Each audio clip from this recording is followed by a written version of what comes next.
The footage lasted only 47 seconds, but in those 47 seconds, a man's entire understanding of the world shifted. He wasn't looking for anything unusual. He was just flying his drone, high above the Rocky Mountains. On a quiet Tuesday morning in October, the air was cold. The peaks were empty. Nothing but snow, rock, and silence. And then his screen flickered. He squinted at the monitor, adjusted the controls, brought the drone lower. There was something in the snow, something that had no business being there. He hovered the drone directly above it. His hands stopped moving. His breath stopped too, because what was staring back at the camera shouldn't have existed. Not up here, not at this altitude, not in this kind of cold. He watched the footage back 3 times before he called anyone, and when he finally did call, the person on the other end of the line went completely silent. What he found that morning wasn't just strange. It was the kind of thing that changes a person permanently. If you've never seen anything like this before, you're about to. Subscribe and turn on notifications, because this one is unlike anything we've ever covered. His name is Marcus Terell, a 38-year-old hiking photographer from Colorado. He'd been documenting mountain landscapes for 6 years. Drone flights were routine for him. Just another morning, just another pass over the ridge. The mountains near Ouray, on Colorado, elevation over 13,000 feet, a place where almost nothing survives the winter. He launched the drone at 6:47 a.m. The footage was being recorded automatically.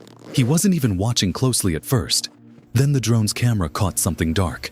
Against all that white snow, a shape, not a rock formation, not an animal, not a shadow, a shape with edges too clean to be natural.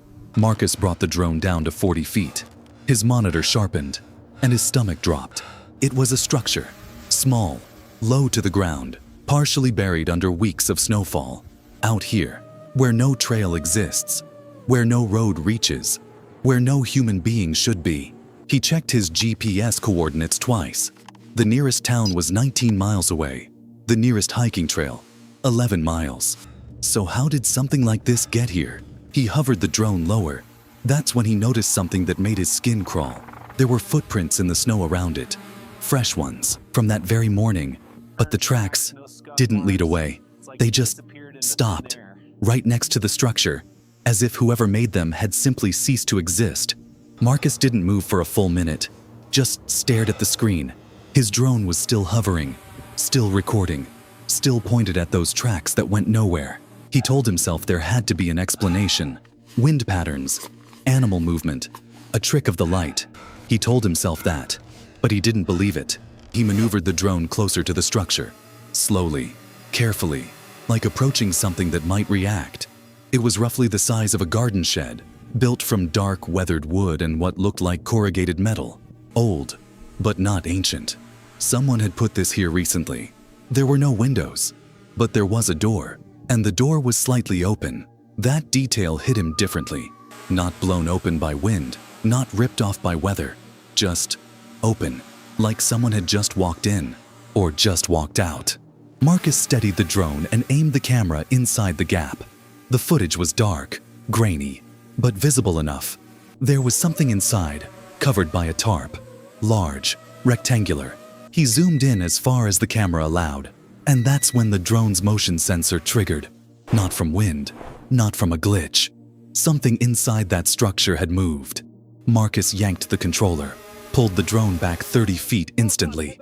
His heart was hammering. He replayed the last 4 seconds of footage, frame by frame, and there, in the bottom corner of the screen, just barely visible through the open door, was a hand, motionless, palm facing up. Marcus stared at the screen so hard his eyes watered. He wasn't breathing.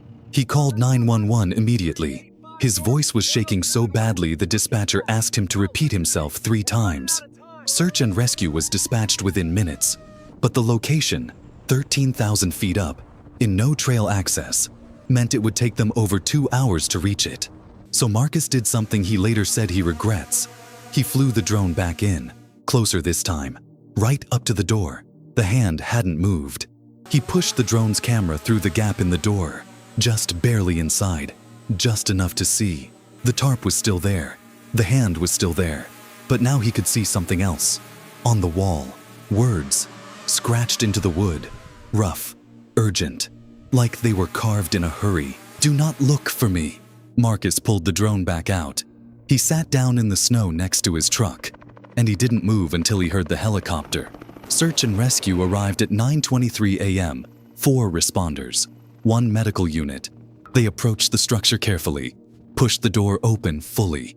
1 responder stepped inside, came back out in less than 10 seconds. His face said everything. He radioed something back to base, a code Marcus didn't recognize. But the second responder, a woman who had done this job for 14 years, she covered her mouth. And then they saw it. Inside the structure, beneath the tarp, was a man, alive, barely. His name, they would later learn, was Daniel Kowalski, 67 years old, retired geologist from Denver.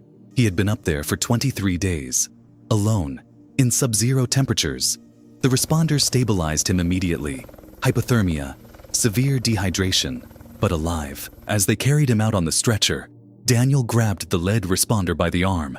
His grip was surprisingly strong. His eyes, sharp, focused. Like a man who had been waiting, he said 4 words. Just 4. "Did you find it?" Nobody knew what he meant. They airlifted him to St. Mary's Hospital in Grand Junction. Marcus followed in his truck. He didn't know why. He just felt like he needed to. 2 days later, Daniel was stable enough to talk.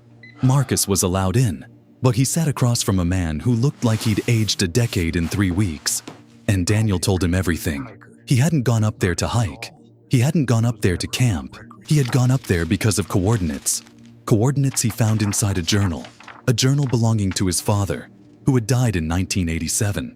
His father, also a geologist, had written about something he discovered in those mountains in 1974, something he buried, something he said the world wasn't ready for. Daniel had spent 40 years trying to find it, and 3 weeks ago, he finally did. He reached under his hospital pillow and pulled out a small, dirt-covered metal box. His hands trembled as he opened it. Marcus leaned forward. Inside was a photograph, black and white, taken in 1974. And what was in that photograph didn't belong to any known geological formation, didn't match any natural structure on record. It had been sitting under that mountain for over 50 years, waiting. Marcus never planned to post the footage. Not at first.